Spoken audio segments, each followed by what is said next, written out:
विवास। तो आज का हमारा टॉपिक है हिंदी व्याकरण का, और हिंदी व्याकरण हमारी फर्स्ट क्लास से स्टार्ट हो जाती है, आगे सभी क्लासों में आती जाती है। जब बाद में टेस्ट होते हैं ना, एस टेट, सी टेट या कोई भी टेट एग्ज़ाम या कोई भी एग्ज़ाम देते हो ना, सभी एग्ज़ाम्स में इनसे क्वेश्चन पूछे जाते हैं।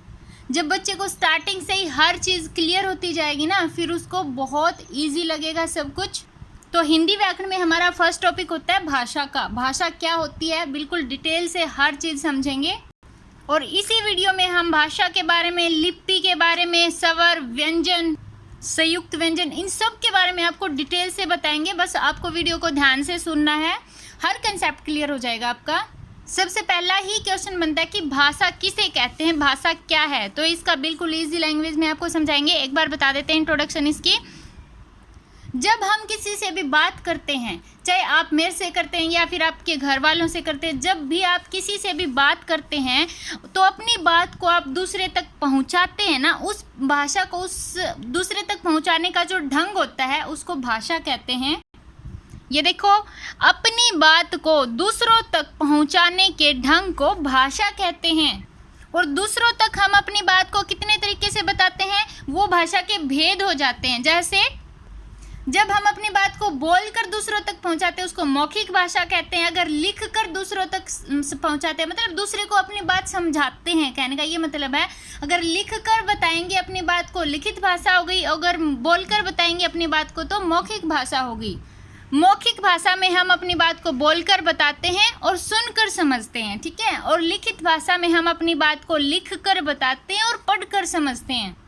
और एक होता है सांकेतिक भाषा। भाषा के 3 प्रकार होते हैं, मौखिक भाषा, लिखित भाषा और सांकेतिक भाषा। सांकेतिक भाषा में क्या होता है, जब हम अपनी बात को संकेत के द्वारा समझाते हैं, यानी संकेत के द्वारा समझाई गई बात सांकेतिक भाषा कहलाती है। संकेत क्या है, जैसे इशारों के द्वारा हम अपनी बात को बताते हैं, ना तो बोल कर कहते हैं ना लिख कर कहते हैं, सिर्फ इशारों के द्वारा आपको बताते हैं कि ये करना है। जैसे आप शरारत कर रहे हो और आपके मम्मी पापा क्या करते हैं, आपको गुस्से में ऐसे बिल्कुल गुस्से में देखते हैं, ना कुछ बोलते हैं ना कुछ लिखते हैं, लेकिन आप उनके गुस्से को समझते हैं। जब वो गुस्से से देखते हैं ना, देखने से ही आप समझ जाते हो कि आपको चुप होना है, शरारत नहीं करनी है। तो वो संकेत के द्वारा आपको वो भाषा बताई है। तो सांकेतिक भाषा में क्या करते हैं, संकेत के द्वारा हम अपनी बात को समझाते हैं, ठीक है। जैसे ये पक्षी हैं, एक दूसरे से, कोई भी एनिमल है, जब वो एक दूसरे से बातें करते हैं वो अपनी आवाज़ निकालते हैं, तो वो भाषा नहीं होती है, वो सिर्फ ध्वनि होती है, ठीक है। पशु पक्षी या जानवर आपस में जो आवाज़ें निकालते हैं उनको क्या कहते हैं, ध्वनि कहते हैं। लेकिन जब हम अपनी बात को लिखकर बताते हैं ना, तो लिखने के लिए कुछ चिन्हों का प्रयोग किया जाता है। जैसे हिंदी में अपनी बात को लिखते हैं ना, तो उसमें ये मात्राएं लगाई जाती है, तो ये इन मात्राओं को चिन्ह कहा जाता है। तो इन चिन्हों को ही लिपि कहते हैं।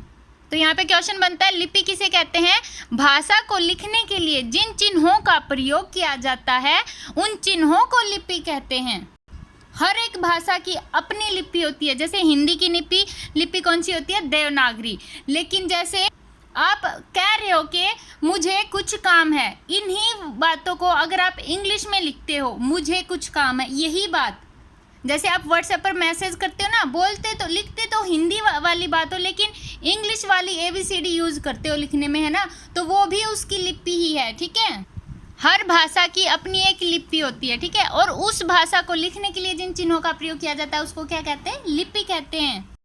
और एक होती है ब्रेल लिपि। ब्रेल लिपि किसके लिए बनाई जाती है, जो व्यक्ति देख नहीं सकते, ठीक है, जो व्यक्ति देख नहीं सकते उनके लिए ब्रेल लिपि का प्रयोग किया जाता है। ब्रेल लिपि 6 बिंदुओं पर आधारित है, ठीक है। 6 बिंदुओं का प्रयोग करके ब्रेल लिपि के द्वारा अपनी बात को लिखा जाता है या समझा जाता है। ये देखो, जो अंधे व्यक्ति होते हैं, जो देख नहीं सकते ना, ये 6 बिंदु होते हैं। जैसे एक डॉट लगा दिया ना यहाँ पे, उसका मतलब होता है ए। ऐसे 3 डॉट लगा दिए तो उसका मतलब होता है मैं। तो जो देख नहीं सकते वो इन लिपि पे ये ना उभरे हुए डॉट्स होते हैं, जो डॉट होते हैं ना, 6 डॉट, वो उभरे हुए डॉट होते हैं। और जो देख नहीं पाते ना, उनके ऊपर ऐसे उंगली लगा के उनको पहचान लेते हैं कि क्या लिख रखा है, ठीक है। उनको स्पेशल सिखाई जाती है। और भाषा की सबसे छोटी इकाई क्या होती है, वर्ण। वर्ण भाषा की सबसे छोटी इकाई है। वर्ण 2 प्रकार के होते हैं, कौन कौन से, स्वर और व्यंजन। अब स्वर क्या होता है, व्यंजन क्या होता है, उसको डिटेल से सीखेंगे। और वर्णमाला किसे कहते हैं? सही क्रम में लिखे या बोले गए वर्णों के समूह को वर्णमाला कहते हैं। ये देखो, ये है हमारी वर्णमाला। इसमें सारे के सारे ये होते हैं हमारे स्वर, स्वर आगे ये होते हैं व्यंजन। ये एन आर कै ख गैड है ना, ये सारे के सारे हमारे वर्ण हैं। ये कितने स्वर, स्वर कौन से होते हैं? ए आई ऐ उ औ री ए ऐ ओ औ, ये क्या है? ये हमारे स्वर हैं। और व्यंजन कौन से होते हैं? क ख ग घ ड़, ये जितने हैं ना, ये सारे के सारे हमारे व्यंजन होते हैं। स्वरों को इंग्लिश में वोवल्स बोलते हैं भाई। तो स्वर क्या है इसकी परिभाषा? जिनका उच्चारण स्वतंत्र रूप से किया जाता है उसको स्वर कहते हैं। इसका क्या मतलब है? एक बार व्यंजन की परिभाषा और देख लो, फिर दोनों को अच्छे से समझ में आ जाएंगे। जिनका उच्चारण स्वरों की सहायता से किया जाता है उसे व्यंजन कहते हैं। तो व्यंजन किसे कहते हैं? जब हम इनको बोलते हैं, उच्चारण क्या होता है? जब अपने मुंह से इनको बोलते हैं तो उनको बोलने में अगर स्वरों की सहायता ली जाती है तो व्यंजन होते हैं। अगर उनको जो बोल रहे हैं उनको बोलने में किसी की सहायता नहीं ली जाती तो वो होते हैं स्वर, यानी स्वतंत्र रूप से, जिनका उच्चारण स्वतंत्र रूप से किया जाता है स्वर कहलाते हैं। जैसे ये हमारे व्यंजन हैं, क ख ग घ ड़, ये सारे के सारे। जब हम इनको बोलते हैं ना, इनके पीछे स्वरों की आवाज़ आती है। जैसे कै, ए की आवाज़ आ गई। अगर इसमें आ की मात्रा लगे तो का, आ की आवाज़ आ गई। की, ई की आवाज़ आ गई। का, कू में ऊ की आवाज़ आ गई। मतलब व्यंजनों को जब हम बोलते हैं ना तो हमें इनका सहारा लेना पड़ता है, स्वरों का सहारा लेना पड़ता है। तो व्यंजन क्या हो गया? स्वरों की सहायता से बोले जाने वाले शब्दों को व्यंजन कहते हैं। लेकिन स्वरों को जब हम बोलते हैं ना, व्यंजनों की सहायता नहीं ली जाती है। ये देखो, ए, आ, इनमें क ख ग घ ड़ च छ ज, इनमें से कुछ भी, किसी की भी आवाज़ आती है इनके पीछे? नहीं आती, सिर्फ स्वरों की ही आवाज़ आती है। ए, आ, ई, ऐ, उ, ऊ, री, ए, ऐ, ओ, औ। कहीं पर भी आपको क ख ग घ ड़ वाली इनमें से कोई आवाज़ आई पीछे? नहीं आई ना। तो स्वर क्या हो गए? जब स्वतंत्र रूप से उच्चारण किया जाता है तो क्या हो गया? स्वर।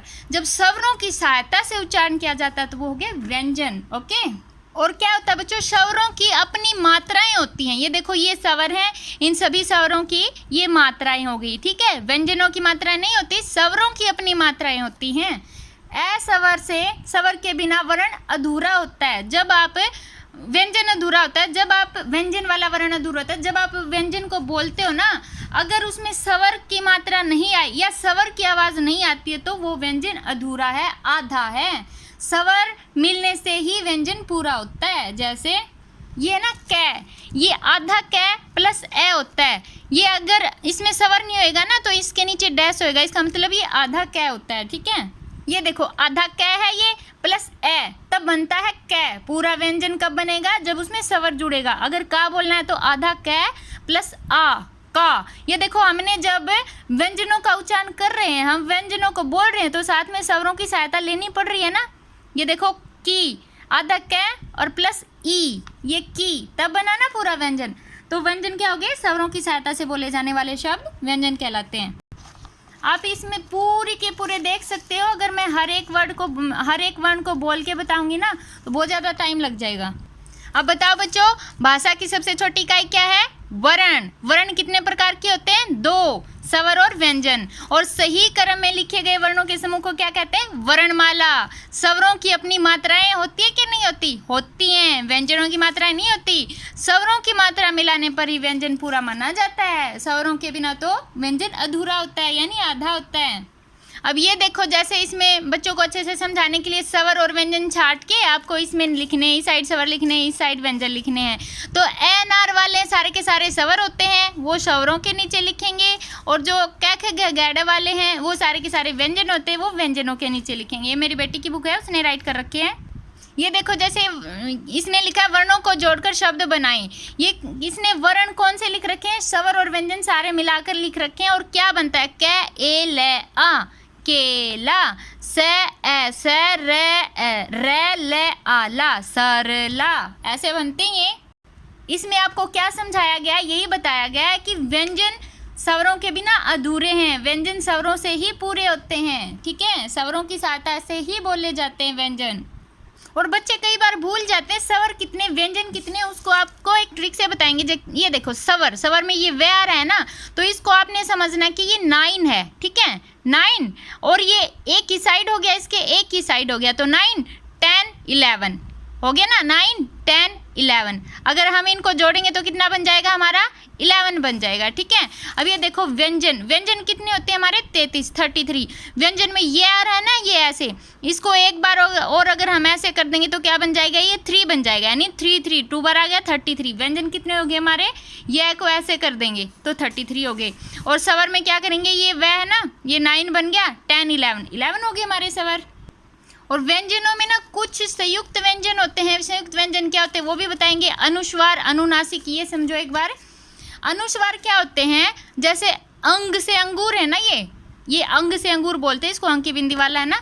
तो अनुस्वार क्यों है, ये अनुस्वार वो होता है जब नाक की सहायता से बोला जाता है। देखो अंग, आप बोलो नाक में ना एक थोड़ी सी ऊं की आवाज आएगी, अंग आ रहा है ना, नाक की सहायता से बोला गया वर्ण क्या कहलाता है, अनुस्वार। तो अनुनासिक क्या होता है, जो ये क्या है, चंद्र बिंदु वाला है ना, तो इसमें क्या होता है, जब इसका उच्चारण करते टाइम ना मुंह और नाक दोनों से आवाज आती है, ठीक है। जब जिस वर्ण का उच्चारण करते टाइम मुंह और नाक दोनों का प्रयोग किया जाता है तो वो हो जाता है अनुनासिक। अनुस्वार क्या हो गया, अकेली नाक से आवाज आती है तो अनुस्वार। अनुनासिक, नाक और मुंह दोनों से आवाज आती है तो अनुनासिक। और आगत, आगत शब्द कौन से होते हैं, जो अन्य भाषाओं से लिए गए वर्ण होते हैं वो होते हैं आगत, यानी आए हुए हैं, दूसरी भाषाओं से हमारी भाषा में आए हुए हैं, आगत आए हुए है ना, दूसरी भाषाओं से लिए गए वर्ण आगत कहलाते हैं। जैसे ये क्या हो गया, ये हमारे इंग्लिश से लिया गया, ये ऑफ लिखते हैं ना, जैसे ओ की आवाज़ आती है, ये इंग्लिश से लिया गया। फ ज, ये दूसरी भाषाओं से लिए गए हैं, इसलिए इनको क्या बोलेंगे, आगत वर्ण, ठीक है। तो इनमें आपके आगत वर्ण कौन से हो गए, ये 3 हो गए, ठीक है, अ फ ज, इनके नीचे डॉट वाले हैं ना ये।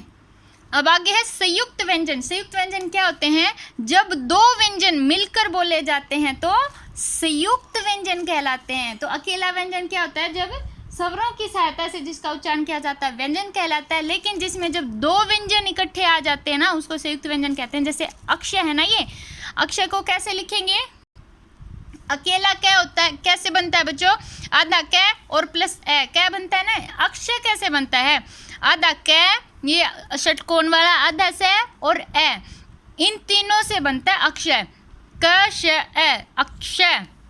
अब ये देखो त्रय, त्रय को कैसे बनता है, त्रय किस से मिलके बनता है, ये संयुक्त व्यंजन है। संयुक्त व्यंजन क्या हो गया, जब 2 व्यंजन मिलके बनते हैं। इसमें 2 व्यंजन आ गए ना, एक व्यंजन ये हो गया, एक व्यंजन ये हो गया, है ना। अब ये देखो आधा तय, आधा र और ए, त्रय, इसमें 2 व्यंजन आ गए ना, तय और र दोनों व्यंजन हैं। ये स्वर हो गया, स्वरों के बिना तो व्यंजन वैसे ही अधूरे हैं। ये क्या हो गए, ज्ञा, ज्ञा से ज्ञानी, तो ये क्या होता है, आधा जय और आधा य और आ, ज्ञा बन गया। अगर अकेला ज्ञ होता ना तो ये आ की मात्रा की जगह आ की जगह ए हो जाता, ज्ञ बन जाता, ठीक है। ये श्रय, श्रय, ये देखो इसमें भी 2 व्यंजन हो गए, श, आधा श और आधा र, 2 व्यंजन हो गए ना, प्लस ए, श्रय, 2 व्यंजनों के मिलने से क्या बन गया, हमारा संयुक्त व्यंजन बन गया।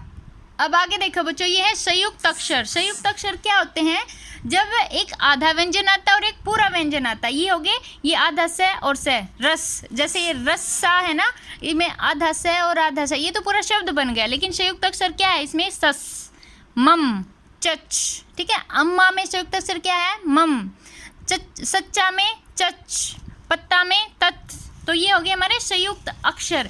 ये संयुक्त व्यंजन है, ये संयुक्त अक्षर नहीं है, अक्षय तरज्ञ श्रय। और संयुक्त अक्षर ऐसे होते हैं, एक आधा व्यंजन और एक पूरा व्यंजन।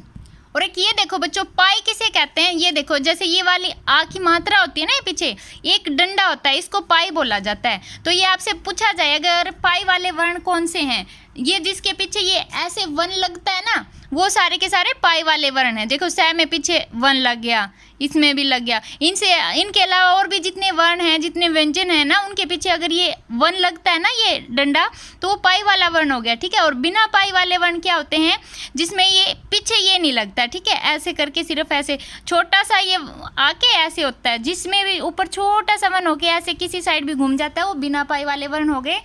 अगर पूछा जाए घुंडी वाले वर्ण क्या होते हैं, घुंडी वाले वर्णों में क्या होता है, जैसे क में घुंडी लग गई ना, ऐसे आके फिर दोबारा फिर ऐसे आ गई, ऐसे आके फिर ऐसे आ गई, ये घुंडी होती है। जैसे ट में ये घुंडी नहीं बनती है, सिर्फ इतना होता है। अगर ऐसे हो जाता है ना इसमें, तो ये घुंडी वाला वर्ण हो जाता है। तो आपको अच्छे से समझ आ गया होगा। ये देखो, जैसे ये शब्द है, अगर आपसे ये कहा जाए कि इसमें से संयुक्त अक्षर निकालो, तो ये क्या है, मक्का में संयुक्त अक्षर क्या आएगा, आधा क्या कक्का है ना। दफ्तर में संयुक्त अक्षर क्या आएगा, आधा व्यंजन है उसके साथ जो पूरा व्यंजन लगा होता है ना, वो संयुक्त अक्षर होता है, ठीक है।